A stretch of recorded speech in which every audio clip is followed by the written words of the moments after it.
არასამთავრობო ორგანიზაცია ახალგაზრდა ადვოკატები ქონება ჩამორთმეული როლანდ ბლადაძის ოჯახის სპეციალურ განცხადებას ავრცელებს. დოკუმენტი ცოტა ხნის წინ გავრცელდა და მასში საუბარია იმ საცხოვრებელ სახლზე ბათუმში, რომელშიც საქართველოს საკონსტიტუციო სასამართლოს თავმჯდომარე გიორგი პაპუაშვილი ოჯახთან ერთად ცხოვრობს.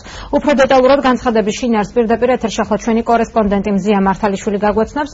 მზია, კონკრეტულად ვის მიმართავს ყოფილი მეპატრონე როლანდ ბლადაძე? როლანდ ბლადაძე საქართველოს მთავარ პროკურორს, პრემიერ-მინისტრს და პარლამენტის თავმჯდომარეს მიმართავს, რომ მოხდეს სახელმწიფოს მხარდაჭერა და სამართლებრივი მოქმედებების გზით კანონიერად დაუბრუნდეს წართმეული ქონება. აღნიშნულ განცხადებაში ბლადაძე ქონების დაბრუნების თხოვნით გიორგი პაპუაშვილსაც მიმართავს. განცხადებაში განმარტებულია, რომ 2013 წელს პროკურატურამ ბლადაძე მის წინააღმდეგ წაყენებულ ყველა ბრალდებაში გაამართლა, რაც იძლევა ჩამორთმეული ქონების უკან დაბრუნების საფუძველს. ბლადაძის განმარტებით მან სადაო ბინა აჭარაში თანამდებობის დაკავებამდე 1999 წელს შეიძინა. ვარდების რევოლუციის შემდეგ 2004 წელს კი დაუსაბუთებლად და უსაფუძვლოდ ჩამოართმეს. ჩამორთმეული ქონება კი საქართველოს ყოფილი პრეზიდენტის მიხეილ სააკაშვილის ბრძანებით 2007 წელს გიორგი პაპუაშვილს სიმბოლურ ფასად 1000 ლარად გადაეცა. მე შეგახსენებთ, რომ აჭარაში რევოლუციამდე როლანდ ბლადაძე სარფის საბაჟო გამშვები პუნქტის უფროსის მოადგილის თანამდებობას იკავებდა.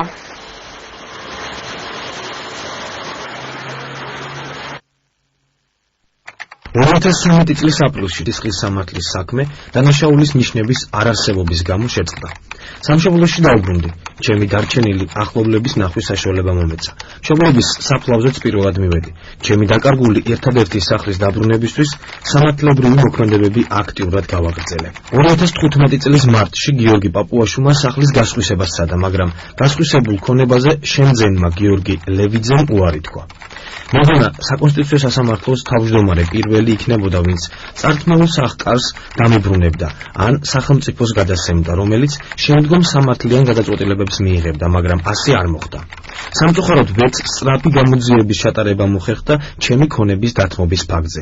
საცხოვრებელი სახლის ჩამორთმევის საკითხზე საქმის წარმოება პროკურატურის სპეციალურ დეპარტამენტში, ხოლო კიდევ ერთ ეპიზოდზე გიორგი პაპუაშვილის მიერ ჩემი კუთვნილი ავტოფარეხის მიტაცების ფაქტზე ამჟამად გამოძიება აჭარის ავტონომიური რესპუბლიკის პროკურატურაში მიმდინარეობს. ბოლო პერიოდის განცხადებებიდან საკონსტიტუციო სასამართლოს თავმჯდომარის შეცდომაში შეჰყავს საზოგადოება, მედია და არასამთავრობო ორგანიზაციები, რომლებიც ყურადღებით აკვირდება სადაო ქონებასთან დაკავშირებულ საკითხებს და საუბრობს, რომ მისი ყველა ქონება კანონის დაცვითაა შეძენილი.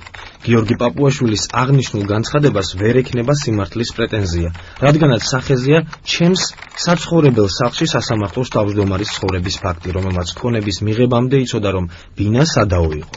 შეძენილი მქონდა 1999 წელს და ნოტარიულად დამოწმებული 2000 წელს, ვიდრე რომელიმე ადმინისტრაციულ თანამდებობას დავიკავებდი აჭარაში. 2013 წლის აპრილში როლანდ ბლადაძე წარდგენილ ყველა ბრალდებაში უდანაშაულოდ იქნა ცნობილი. შესაბამისად პროკურატურის გამომართლებელი დადგენილება არის ახლად აღმოჩენილი და ახლად გამოვლენილი მტკიცებულება, რომლის საფუძველზეც მას ეკუთვნის ჩამორთმეული ქონების დაბრუნება, თუმცა საკონსტიტუციო სასამართლოს თავმჯდომარე გიორგი პაპუაშვილი დღემდე ქონების როგორც მისი კანონიერი მესაკუთრისთვის დაბრუნებისთვის, ასევე სახელმწიფოსთვის გადაცემის ნაწილში უარს აცხადებს. ამიტომ მნიშვნელოვანია, რომ ამ მიმართულებით სახელმწიფო მიმოქმედოს კანონით დადგენილი გარემოებებით და როლანდ ბლადაძემ მიიღოს ის ქონება, რომელიც მიხეილ სააკაშვილის ხელისუფლების დროს ჩამოერთვა და რომელიც მიხეილ სააკაშვილმა სიმბოლურ ფასად 1000 ლარად საკონსტიტუციო სასამართლოს თავმჯდომარე გიორგი პაპუაშვილს გადასცა. საკონსტიტუციო სასამართლოს თავმჯდომარე ამჟამად საქართველოში არ იმყოფება, ის ოფიციალური ვიზიტით სტრასბურგშია, შესაბამისად მისი კომენტარის მოპოვება ჩვენ ვერ შევძელით. 18 სექტემბერს გაკეთებულ განცხადებაში კი გიორგი პაპუაშვილი განმარტავს, რომ ის მის საკუთრებაში არსებული ყველა ქონების კანონიერი მესაკუთრეა, პრეტენზიების მქონეებს კი ხელისუფლებისაკენ ამის ამართებს.